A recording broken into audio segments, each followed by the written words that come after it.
From the studios of Farm Journal Broadcast, this is AgDay.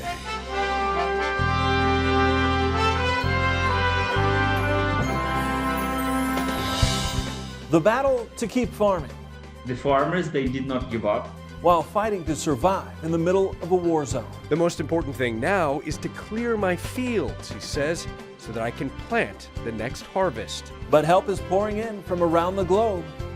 If farmers here understood what has happened to farmers in Ukraine, it's just hard to fathom.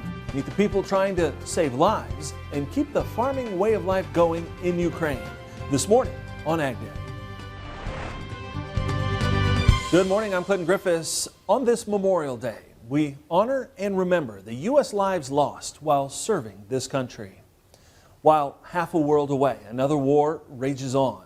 One that does not involve U.S. forces, but is having impacts around the world. We're talking about the war in Ukraine. And while the U.S. is sending millions of dollars to support Ukraine on the battlefield, one global philanthropist who's also an Illinois farmer is working to help farmers and families in the war-torn country.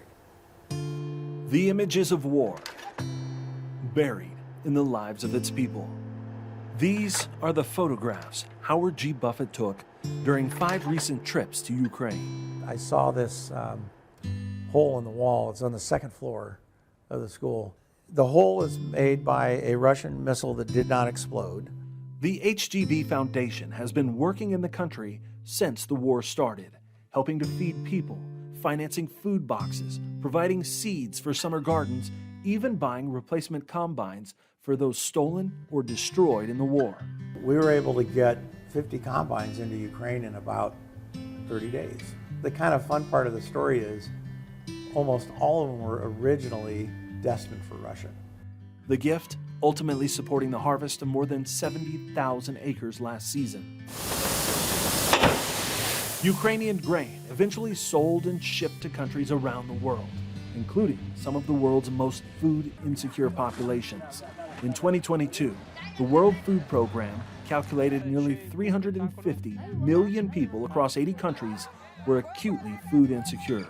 The war in Ukraine is a significant contributor to the surge in hunger and conflict.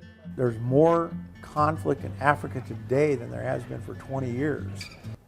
When you don't feed people, when they can't find food, when they can't feed their family, that just breeds conflict. As he prepares to double his donation in 2023, expecting to spend upwards of $300 million in Ukraine on infrastructure, food, and equipment, he believes this is ultimately a war on agriculture.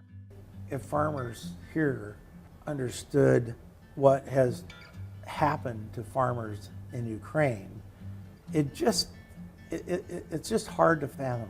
And we'll continue our conversation with Mr. Buffett coming up. We'll hear about his plans for new projects yet this year. And later, see for yourself what farmers in Ukraine are facing right now as they try to clear their land of mines and start planting again. As our special coverage of the war in Ukraine and its impact on agriculture continues.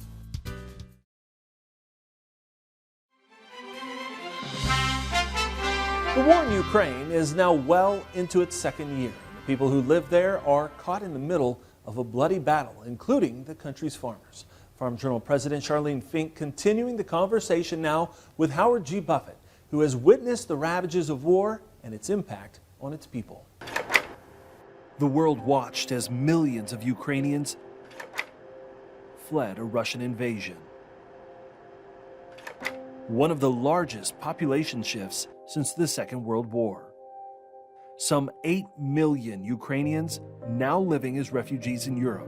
Another 6 million displaced within their own country. You just look at this girl, she's just intent on, where she's going, where she's got to get. It's a reality Buffett has witnessed firsthand. I just sat there and watched them and photographed them and thought, how many families is this tearing apart? Those that stayed face an uncertain future. This village has really captured my kind of attention from the standpoint that the entire village is destroyed. And they said there were 12 people living in the village now. In what was formerly a town of 1,200. With infrastructure destroyed, Buffett's Foundation is on the ground, helping to feed the 1 in 3 families now facing food insecurity. The World Food Program says 18 million people in Ukraine are in need of humanitarian help. You can't see the group, but this is made up of about probably 90% of people that are 65 or older. I mean, the elderly people just didn't leave their homes. Farmers are among those hardest hit. So one of the things is a lot of farmers are fighting on the front line and dying on the front line. So that has a huge impact on how you continue to function in your agricultural sector. For residents still willing and able to farm, rockets, munitions, and landmines are a constant concern. The one thing that has happened that's going to have a really long-term impact on production in Ukraine is the amount of landmines that have been placed all across the eastern part of the country and some of the southern part of the country. There's tens of thousands, really probably hundreds of thousands of acres of farmland that can't be farmed maybe for years. Buffett's Foundation is helping by providing detection equipment and expertise, and then there's the equipment for the unknown. This is in the morgue, and this shows them taking multiple DNA samples. That body is so degraded, deteriorated, that they're taking the DNA from the bones. War crimes investigators are working around the clock to uncover, test, and record evidence from mass grave sites like this one. And this is a mass grave site of 451 bodies. In that graveyard, some of the guys said that there was, 70-80% of the people showed some kinds of torture. Bodies with hands bound, with broken bones, and signs of horror. We are not doing a good job of learning from history. And, the Holocaust was never again. Rwanda was never again. And we are watching never again unfold in front of us. Many of those that stayed paid their passage in blood. I talked to a 20-year-old woman who described to me how she watched her mother shot in the head in front of her, 5 feet in front of her. While this nation fights for its future, Hundreds of thousands of kids that are refugees. You have hundreds of thousands of kids that can't go to school. You've had thousands of kids that have lost their parents. It's hard to anticipate what that means. It's really hard to anticipate what that. We haven't seen this happen since World War II. a future that will remain forever changed. I think if you really look at what's happening and you look at what the implications are and what the consequences have already been, it's very hard not to say that every country that benefits from freedom and democracy has to stand up. And they need to do it now. We're watching never again unfold right in front of us with tens of thousands of people dying and consequences that are really significant to us depending on the outcome. So what will it take to get farmers and the people of Ukraine back on their feet? We continue our conversation with Howard G. Buffett about some of the work already underway next.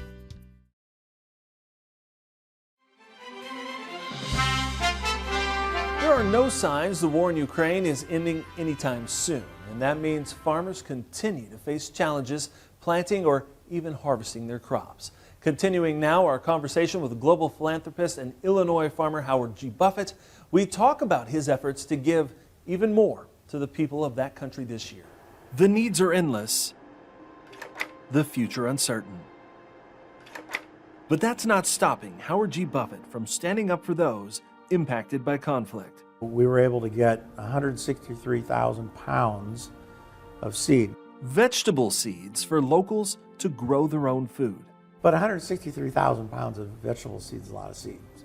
And then this year, we've already sent 616,000 packets of seeds. And he's continuing to look for opportunities to help feed people both in Ukraine and beyond.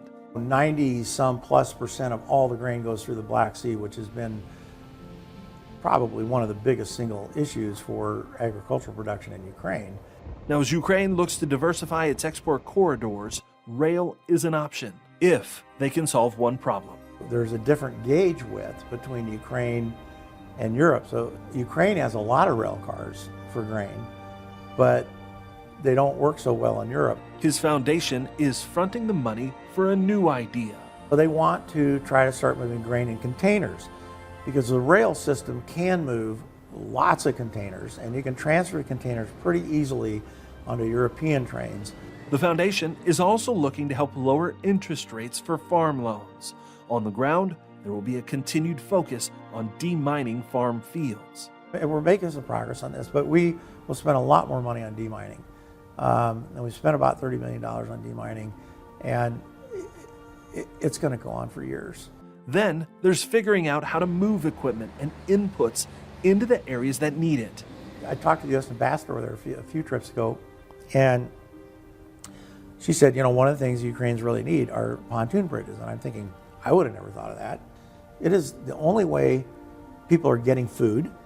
It's the only way they're getting medical supplies. It's the only way they can evacuate a village that is going to be occupied by the Russians. It becomes an absolute necessity for transportation. But getting them built will depend on what happens next in the war. As 2022 investments like buying those 6 rapid test DNA machines, and then you realize you have thousands of unidentified bodies. And hiring investigators continue. Last year in 2022, we spent $148 million in Ukraine. And then this year, our goal, our target is $300 million. 2023 is about big ideas. That's why we're looking at fertilizer, we're looking at seeds. You know, those are things that, you know, a minimum would have to be a $10 million idea. I mean, you know, it's better if it's a $30 million idea, but how you do that is not easy. But why? Why does Buffett believe Ukraine is worth the investment? If people cannot feed themselves and they cannot feed their family and a government cannot feed people, their population, it just breeds conflict. And so when Ukraine fails in terms of their ability to produce agricultural products, the world becomes less safe. Now, recently, Buffett returned to Ukraine. While there, he announced he was teaming up with British entrepreneur Richard Branson to build Ukraine's first factory kitchen in Bucha. It will produce lunches for all the schools in 3 nearby communities. Now, it's estimated more than 10,000 hot meals will be cooked at the facility every day for children. Buffett has plans to build another similar factory in the Kharkiv region. Now, during that same visit, he met again with Ukrainian President Zelensky. Zelensky telling Buffett he was grateful for the implementation of the kitchen factory project. He also thanked him for his involvement in the grain initiative and purchasing generators for people in the country. Buffett telling Zelensky he planned to visit the country at least 2 more times. I've met I met people who've been living in a basement for a year, you know, and they've lost everything. Yes. And then just the resiliency and the commitment of the people in Ukraine, I think, are teaching the world what people are capable of doing in a time of real challenge. I mean, it's really amazing.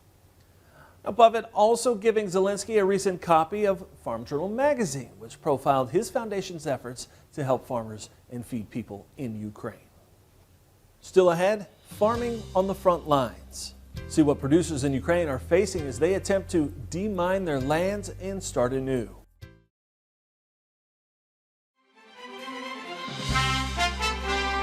Ukrainian farmers are trying to push on with spring planting, and one farmer in the country is garnering attention for what he's doing to remove mines left in his fields. He's fitted his tractor with protective panels. He says he took them from Russian tanks. Now, he's able to maneuver it using a remote control. The farmer says he couldn't wait for help from already overworked official deminers to clear his fields. In other parts of Ukraine, farmers are digging landmines out of their fields by hand in a desperate attempt to prepare their fields. And as Ivan Watson reports, some farmers have been badly wounded. Vast stretches of Ukraine's famously fertile farmland, pockmarked with craters and the tail fins of unexploded rockets. Long after Russian and Ukrainian soldiers move on, they leave behind another deadly threat just below the surface: So Alexander's brought me here to see something that's actually, frankly, a little uncomfortable, because right over here on the side of the road are, I don't know, maybe 10 what appear to be tank mines. My guide is a local farmer named Alexander Havrilyuk.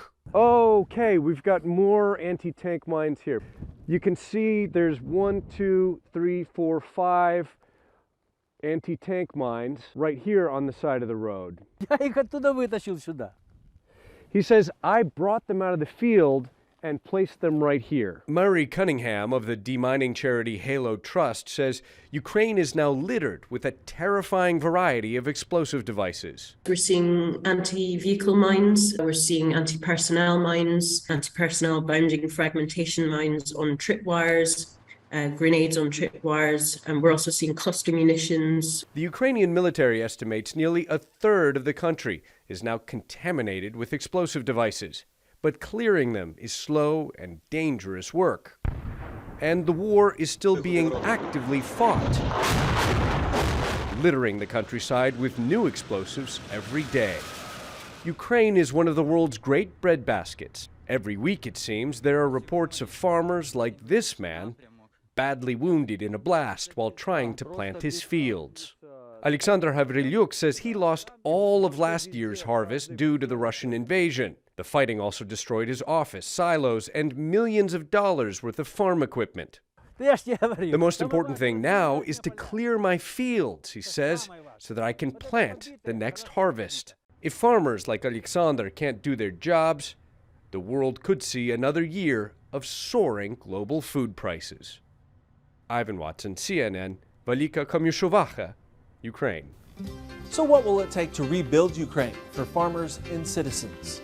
We'll meet one man leading a small effort hoping to have a big impact next.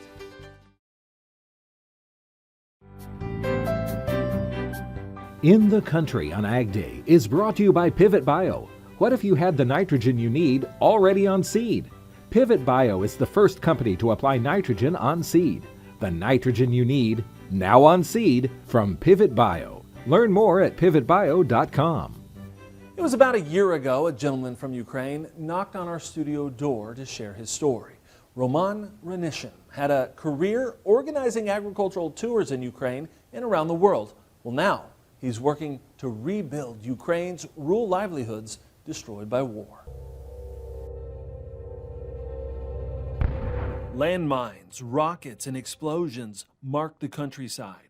Caught in the crossfire are the small Ukrainian farmers trying to earn a living from the land. We have enough of inputs, we have enough of fuel, we have enough of seeds, we lack nitrogen. And that's pushing farmers to look at other ideas. The farmers, they did not give up. They started to look for alternative ways. And the alternative way is cover crop, is composting, is maximizing the crop rotation and applying biologicals. And in the villages to the north and east, many of these small farms have lost everything. That's why Roman has spent the last year raising funds to help them rebuild.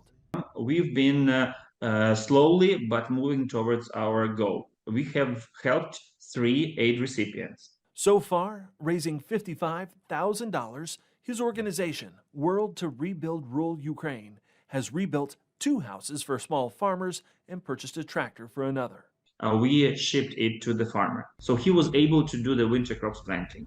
Beyond the loss of equipment, he's also dealing with fallout from the fighting, including having this helicopter shot down in one of his fields. At another farm, Roman says one of the homes they were able to rebuild also includes a small room to make and store cheese. I don't know how it happens, but 3 times a missile hit this barn. 3 times. She produces milk and cheese, so we found her the milking device and the refrigerators and the windows. And yet, the people and these small farmers are doing what they can to help their fellow Ukrainians. Like one of the women they've helped who lost her home and her entire cellar of food, but planted a garden last summer so she could feed the troops. So she sent dozens of gallons of those vegetables, having no place to live, canning them outside in the open air, just helping these people and believing that the victory will come thanks to their efforts. Belief in each other and a future restored, one day and one farm at a time. And of course, we'll continue to keep you updated on the situation in Ukraine. And that's all the time we have this morning. We're sure glad you tuned in. From all of us here at AgDay, I'm Clinton Griffiths. Have a great day.